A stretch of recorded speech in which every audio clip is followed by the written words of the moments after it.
এবারে আমাদের 3 নম্বরের অঙ্ক। তাহলে 3 নম্বর অঙ্কটিতে বলা আছে আমাদের বাড়ির পাশে একটি সামান্তরিক আকারের জমি আছে যার সন্নিহিত বাহুর দৈর্ঘ্য যথাক্রমে 15 এবং 13 মিটার। যদি জমির কর্ণের দৈর্ঘ্য 14 মিটার হয় তবে হিসাব করে দেখি সামান্তরিক আকারের ক্ষেত্রফল কত হবে। তো সামান্তরিক আকারের, দেখো আমরা যদি এখানে একটা সামান্তরিক আঁকি,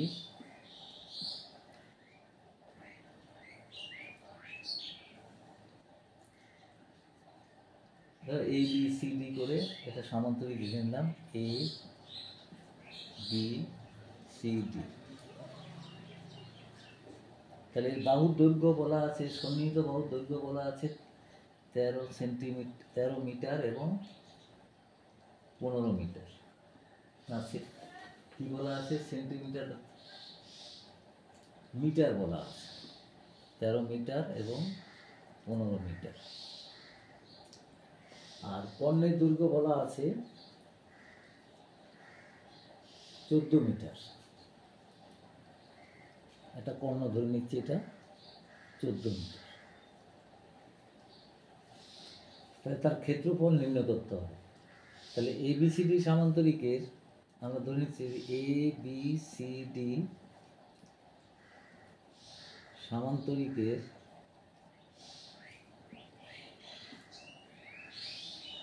এ B equal to 13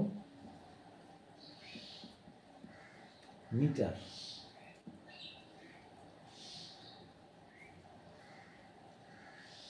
BC equal to 15 metre, আর এসি ইকুয়াল টু 14 মিটার। তাহলে দেখো আমি বলতে পারি এ বি সি ত্রিভুজের অর্ধ পরিসীমা কত হবে?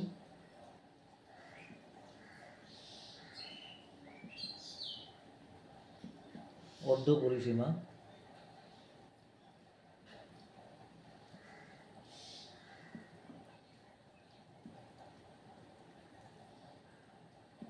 তেরো প্লাস 15 প্লাস 14 বাই 2, তো এটা হবে 21 মিটার। তাহলে এবিসি ত্রিভুজের ক্ষেত্রফল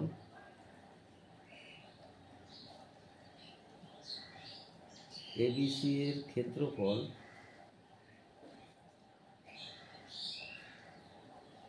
ইকুয়াল টু হবে √21 ইন্টু 21 মাইনাস 13, 21 মাইনাস 14, 21 মাইনাস 15। তাহলে হবে 21 গুণিত, এটা হবে 8 বিয়োগ করলে 8 গুণিত 7 গুণিত 6, তার দুটো বার আছে। তাহলে এটাকে যদি আমি দেখো 3 গুণিত 7, 21টাকে ভেঙে লেখা যায়, আর এইটা 8কে লেখা যায় 4:2, এটা 7, এটা 3:2।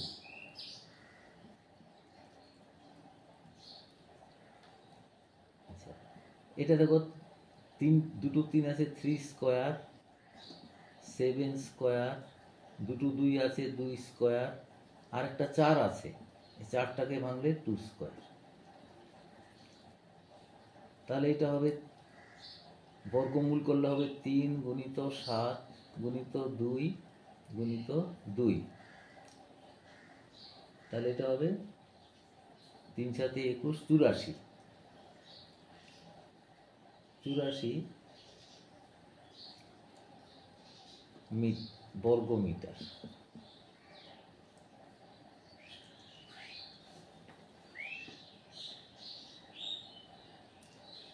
সুতরাং এ বি সি ডি সামান্তরিকের ক্ষেত্রফল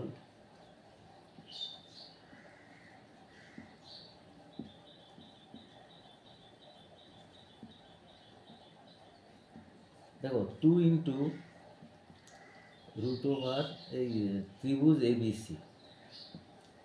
তাহলে এটা হবে 2 × 84 সমান 168 বর্গমিটার। এটা অ্যান্সার। এটা হলো 3 নম্বরের অঙ্ক হয়ে গেল।